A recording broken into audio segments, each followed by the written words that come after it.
Hello students, welcome to online class in second year. The poem To Autumn written by John Keats. First of all, we consider introduction to the poem. तो देखिए जो To Autumn है in this ode, a title does not contain the word ode. Keats in a quiet and content mood. It is marked neither by the depression of the ode to a nightingale nor the excitement of the ode to a Grecian urn. तो आपसे पूछ सकते हैं कि John Keats की दो odd या दो पोएम अदर कौन से हैं, तो उसमें आप बता सकते हो ओड टू ए नाइटिंगेल और ode to a Grecian urn. उसके बाद हम देखते हैं कि जो पोएम है टू ऑटम, इसको 3 भागों में डिवाइड किया गया है।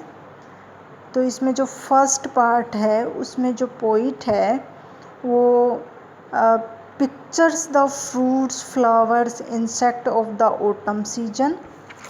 Among the fruits there are grapes, apples, groundnuts and hazelnuts.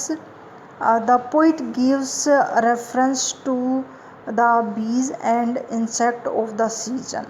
देखिए जो फर्स्ट पार्ट है पोएम का, उसमें पोएम हमें फ्रूट फ्लावर जो इंसेक्ट हैं ऑटम सीजन के अंदर, ग्रेप्स हैं, एप्पल हैं, ग्राउंड नट्स हैं, हेजल नट्स हैं, उनके बारे में हमें बताता है कि किस प्रकार वो ऑटम सीजन के अंदर पकते हैं। और दूसरा जो पार्ट है उसमें पोइट हमें प्रेजेंट्स करता है कि autumn in its various forms, मतलब ऑटम सीजन का इस पोएम के अंदर एक पर्सोनिफिकेशन किया गया, पर्सोनिफाइज किया गया है, जिसमें बताया गया कि autumn as a harvester and then as a reaper and a gleaner. और थर्ड पार्ट के अंदर जो पोइट है हमें बताता है कि जो ऑब्जेक्ट्स ऑफ नेचर हैं, नेचर के अंदर जो साउंड है, साइट है, make appeal to the poet's heart, the wailful choir of small gnats, the movements lambs, chirping the crickets and the whistling of red breast bird make an appeal to the poet's heart. The poet fully enjoy the autumn season and he feels no regret for spring that is gone. तो ये poem है, इसमें 3 भाग बताए गए हैं, मैंने आपको बताए। अब हम टेक्स्ट लेते हैं इसकी। टेक्स्ट में देखिए जो फर्स्ट स्टेंजा है, season of mist and mellow fruitfulness, close bosom friend of the maturing sun. यहाँ पर मेच्योरिंग सन का मतलब जो सूर्य अपनी पूर्ण अवस्था के अंदर, उसकी जो किरणें हैं वो पूरी अवस्था के अंदर हैं, मतलब मेच्योर है। और मिस्ट का मतलब होता है कोहरा, और मेलो फ्रूटफुलनेस का मतलब यहाँ पर जो राइप फ्रूट्स हैं, फलों को पकाने वाली जो ऋतु है। तो उसने बताया कि जो कोहरा है, द सीजन ऑफ कोहरा एंड मेलो फ्रूटफुलनेस, तो उसमें ऑटम को बताया गया है कि ऑटम क्या है, कोहरे का सीजन है और मेलो फ्रूटफुलनेस है। Close bosom friend of the maturing sun, और उसका इस टाइम एक फ्रेंड है, बॉसम फ्रेंड है, वो है सन। तो ये दोनों मिलकर, ऑटम और सन दोनों मिलकर फलों को पकाते हैं, फूलों को पकाते हैं, और काफ़ी सारे जो क्रीपर हैं और काफ़ी सारे जो फ्रूट हैं उनको अंदर तक ये मीठे बनाते हैं और उनको पकाते हैं। तो conspiring with him how to load and bless, conspiring का मतलब होता है कोऑपरेट करना, with him how to load and bless, load and bless का मतलब होता है कि किसी भी चीज़ को संपन्न बनाने की जो क्रिया होती है। With fruit the vines that round the thatches eaves run, यहाँ पर जो वाइन्स हैं वो है क्रीपर ऑफ ग्रेप्स, अंगूर की लताएं, अराउंड द थैचेज एविज, थैचेज एविज का मतलब जो छप्पर है उस पे। तो ये कहना चाहता है कि जो अंगूर की जो लताएं हैं वह छप्पर पे चारों ओर फैली हुई हैं। To bend with apples the moist cottage tree, cottage का भी मतलब छप्पर।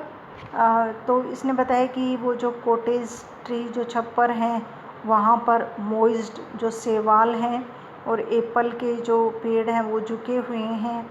And fill all fruit with ripeness to the core, और इस टाइम क्या होता है कि जो फ्रूट है with ripeness to the core, core का मतलब अंदर तक, राइपनेस का मतलब पक जाते हैं। To swell the gourd and plump the hazel shells, to swell का मतलब डेवलप होना, किस चीज़ में डेवलप होना, कि जो आकार के अंदर कोई भी जैसे फ्रूट होता है वो जैसे जैसे बड़ा होता है वैसे पकता जाता है, तो डेवलप होना, विकसित होना। गोट का मतलब होता है यहाँ पर पंपकिन से मतलब है जो सीताफल है। एंड प्लम का मतलब भी होता है डेवलप होना। The hazel shell, hazel shell जो हमारे जो हेजल नट्स होते हैं, ड्राई फ्रूट्स वगैरह होते हैं वो, तो ये सब सारे क्या है कि अंदर तक पक जाते हैं, डेवलप हो जाते हैं, विकसित हो जाते हैं। With a sweet kernel to shed budding more, और यहाँ तक कि स्वीट मीठे कर्नल अंदर तक, to shed budding more and still more little flowers of the bees. और उसके बाद ये बताना चाहता है कि लेटर फ्लावर मतलब लास्ट तक जो फूल रहते हैं शीतकालीन के अंदर, जो लास्ट तक फूल रहते हैं फॉर द बीज, मधुमक्खियों के लिए। Until they think warms days will never cease, और इतने सारे फूल हो जाते हैं और उनमें इतना ज़्यादा शहद हो जाता है कि मधुमक्खियाँ हैं उनको दूसरी जगह मतलब रखने की ज़रूरत नहीं पड़ती। कहने का मतलब इतना काफ़ी शहद है, इतना काफ़ी फूल हैं कि उनको जगह नहीं कि वो कहाँ रखें इस चीज़ को। और फिर वो कहती हैं कि ये जो वार्म्स डे हैं वो विल नेवर सीज, कभी मतलब बंद नहीं हो। For summer has over brimmed their clammy cells, और इसके बाद जो समर होती है वो ओवर ब्रीम्ड होती है मतलब ओवरफ्लो होती है, किससे, क्लेमी सेल से, जो मधुमक्खियों के जो छत्ते हैं उससे। तो यहाँ पर देखिए जो फर्स्ट पैराग्राफ के अंदर हमें बताया कि जो ऑटम है वो कोहरे की सीजन है, फ्रूटफुलनेस है, उसका एक बोसम फ्रेंड सन है, और उसमें बताया कि इसमें क्या क्या होता है।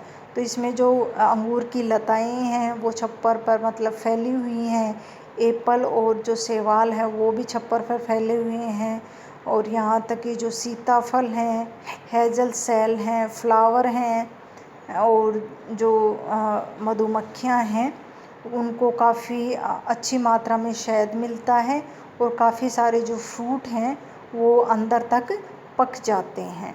ये स्टेंजा के अंदर बताया गया है।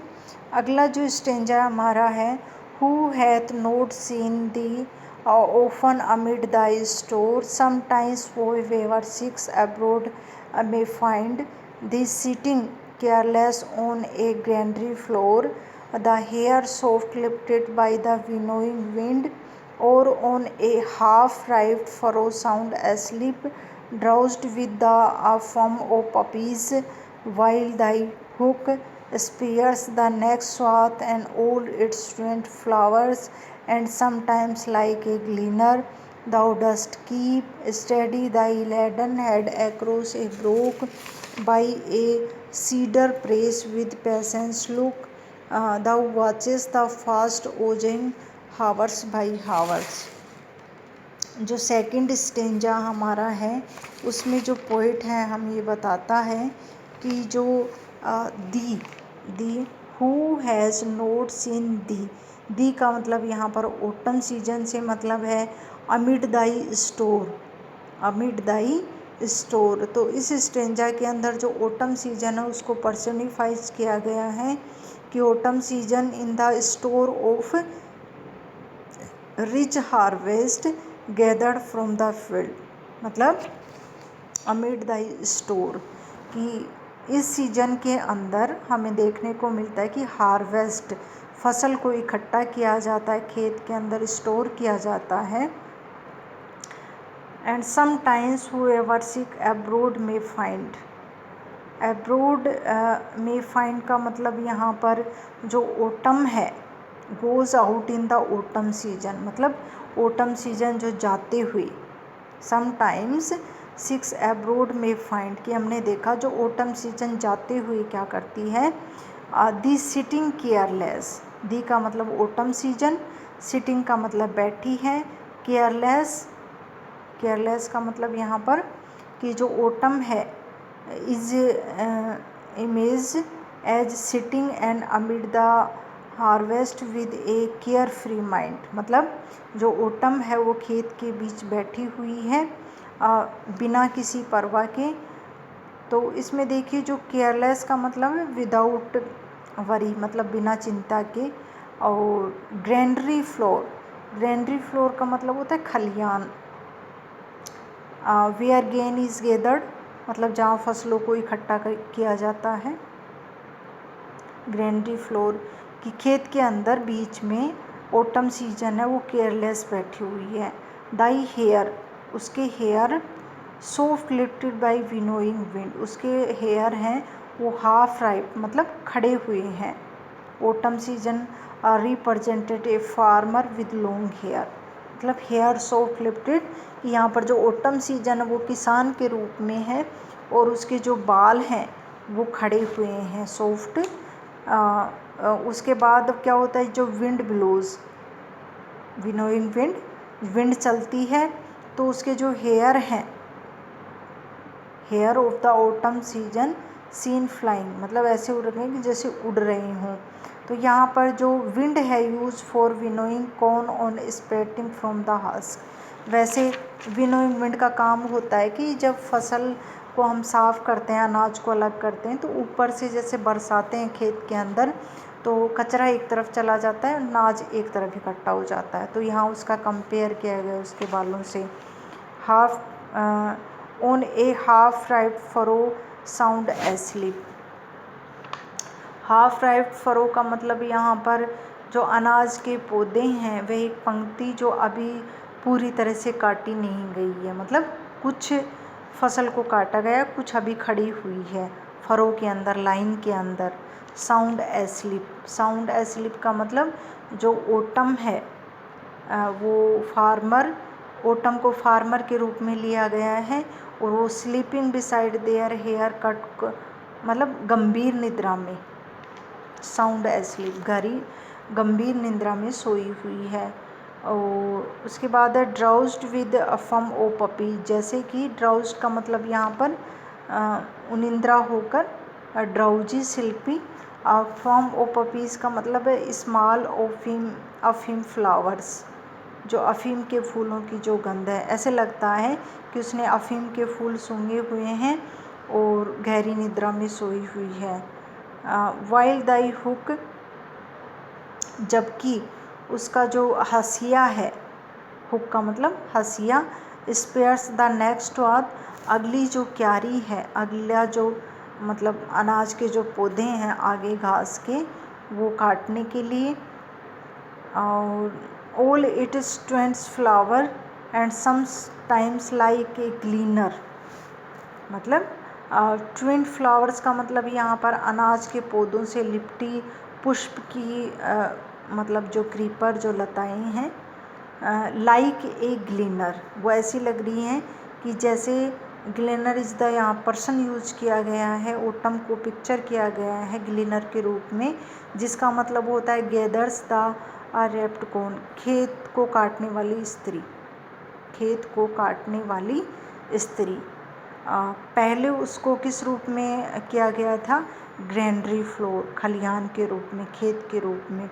दूसरा उसको पर्सोनिफाइज किया गया है कि खेत को काटने वाली या फसल को काटने वाली स्त्री।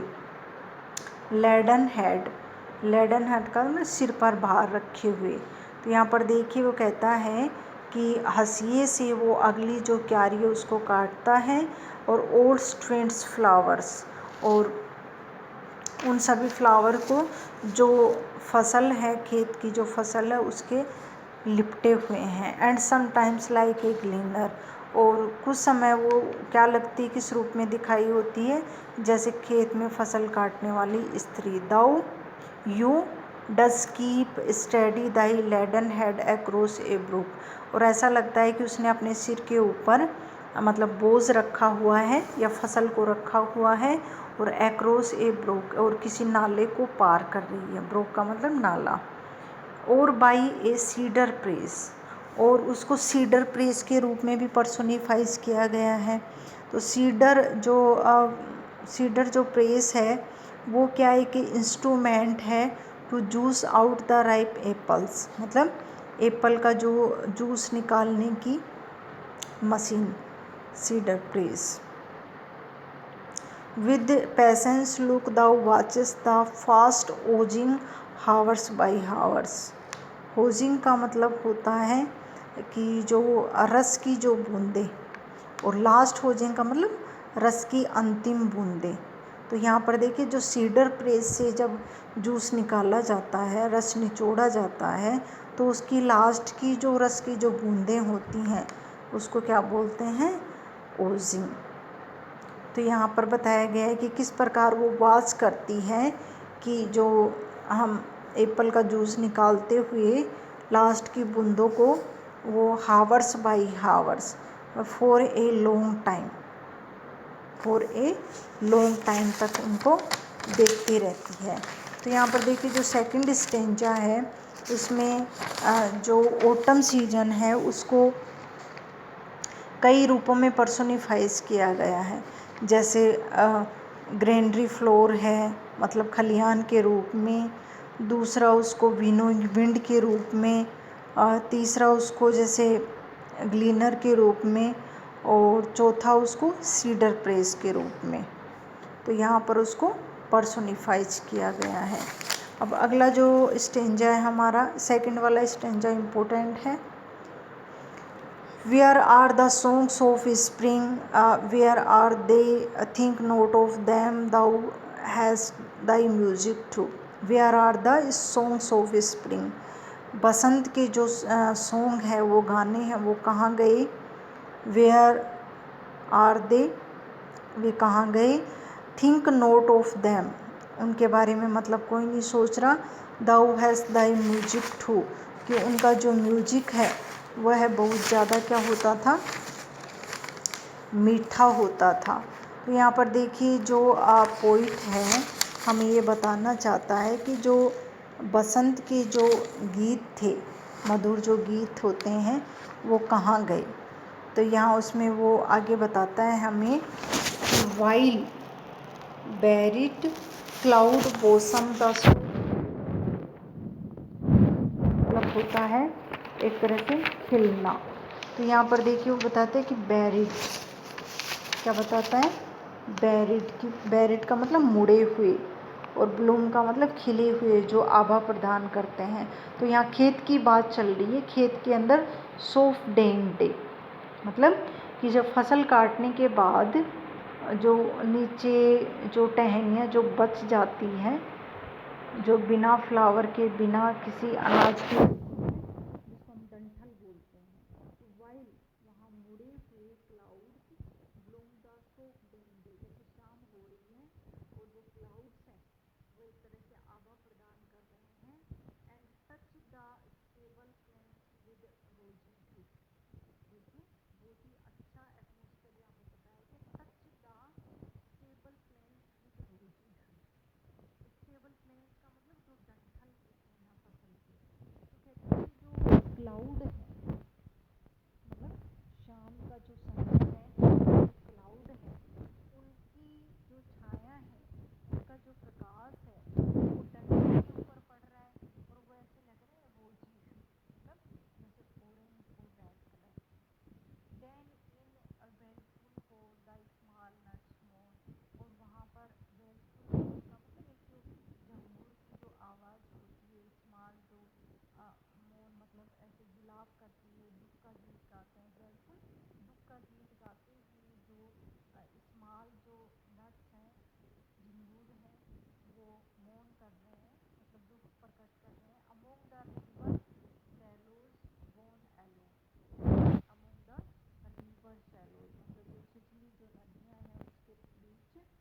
बोन एलोफ्ट, बोन एलोफ्ट का मतलब होता है कि वायु द्वारा ऊंचे जो टिल्ले बन जाते हैं।